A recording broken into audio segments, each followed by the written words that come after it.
Pemirsa, pasca berakhirnya waktu pendaftaran calon bupati dan wakil bupati dari jalur independen, KIP Kabupaten Benar Meriah pada Senin malam telah menerima dua pasangan calon.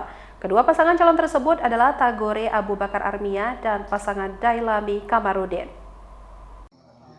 Pasangan bakal calon bupati dan wakil bupati Dailami Kamarudin, Senin malam 13 Mei 2024 mendatangi kantor KIP Kabupaten Benar Meriah untuk mendaftarkan diri maju melalui jalur independen.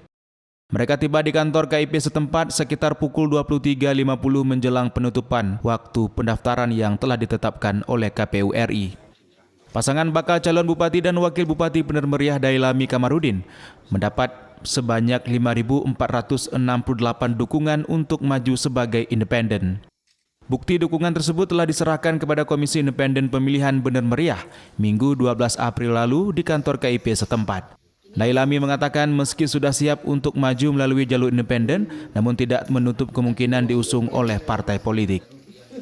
Insya Allah sudah siap untuk maju di jalur independen. Tetapi masih besar kemungkinan melalui partai bisa juga. Nanti kalau insya Allah partai tanpa mahar kita terima, kalau enggak kita tetap di jalur independen. Komisioner KIP Kabupaten Benar Meriah mengatakan batas penerimaan berkas persyaratan sebaran dukungan calon perorangan dari pasangan calon berakhir pada Minggu 12 Mei pukul 23.59 waktu Indonesia Barat. Itu sudah memenuhi syarat dukungan minimal yang kita tetapkan melalui keputusan KIP Kabupaten Benar Meriah.